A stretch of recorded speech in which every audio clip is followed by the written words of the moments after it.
Being it's impossible to tell the age and the gender of a scalp once it's popped off the top of your head, they were bringing in not only the scalps of their brothers and their fathers, but of their children and their sisters and their mothers.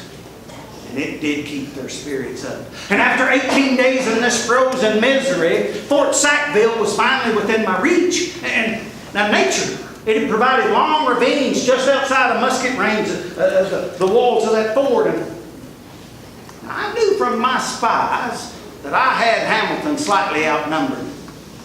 But I wanted to create a situation for him to believe that I had over 500 men. So I had them men start marching to and fro and to and fro. We only had 2 units, thus 2 flags. But we cut poles out of poplars. We stripped the limbs and we made more flags out of blankets.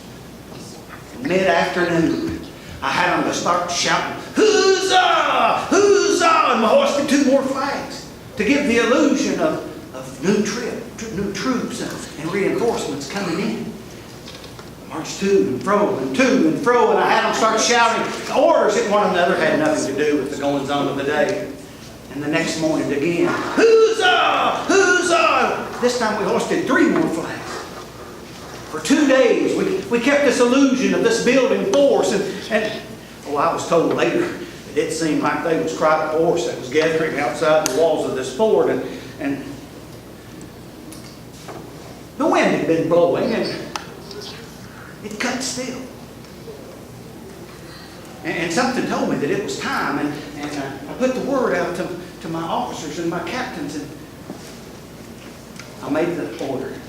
Attack! And I had my men to start shooting from as many angles as they possibly could, as often as they possibly could, not worrying about the accuracy of their shots, except for the cannoneers. And I wanted it understood that when those cannon ports dropped, the men that were manning those big guns, they were to draw their last breaths.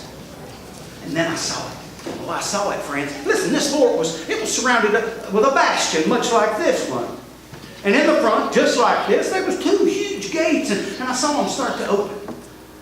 Just as soon as those gates got open a wee bit, out stepped the flagman.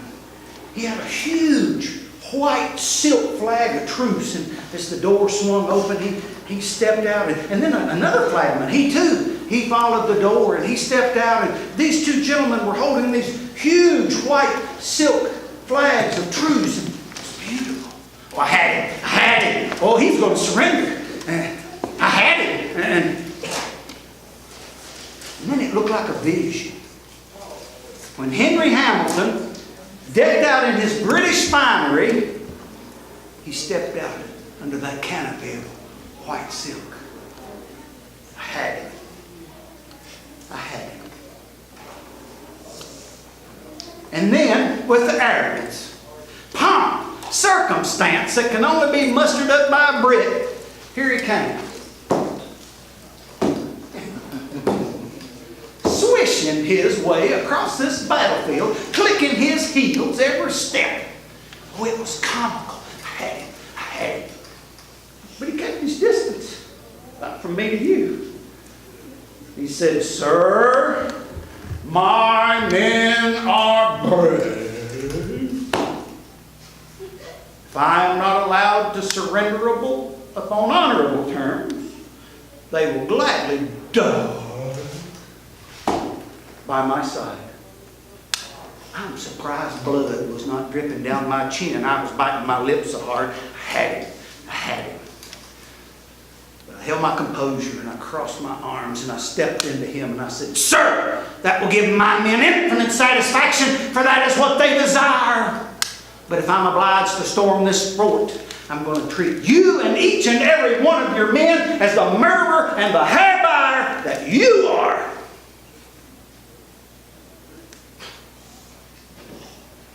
It still surprises me to think about it. This man showed absolutely no sign of intimidation. None. Wheeled on his heels with that same arrogance. Started swishing his way back to the fort. Now what am I going to do? He's called my bluff. Sure, we could storm the fort. Terrible casualties. Maybe we could take it. Maybe we couldn't. But it seemed like no sooner than when those huge log gates thudded to a close, all my questions were answered.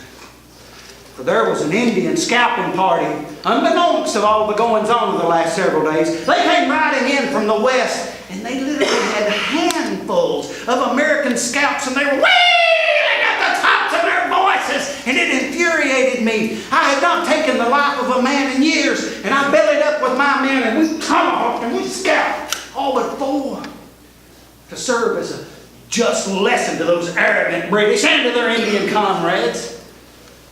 And at that, Henry Hamilton surrendered. Oh, there was no pomp and circumstance when he crossed the field this time. And he handed me his sword and that ancient ritual of submission, of surrender.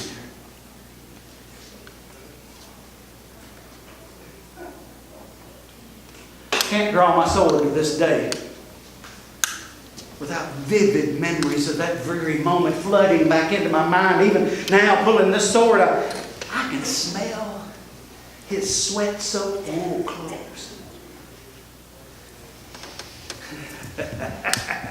Oh, I can feel the bite of his nasty breath in my face as he came here.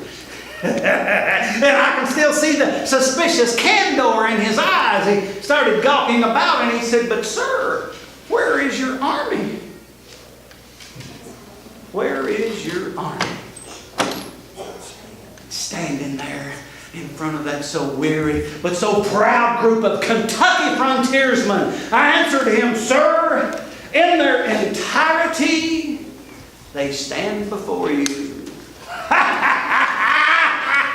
As Henry Hamilton realized the awful outfoxing he received from George Rogers Clark, a tear appeared from the corner of his eye, and I watched it intently as it circled his nose, dripped off of his chin, and splattered off of his gorget. This, my friends, was the finest moment of General George Rogers Clark.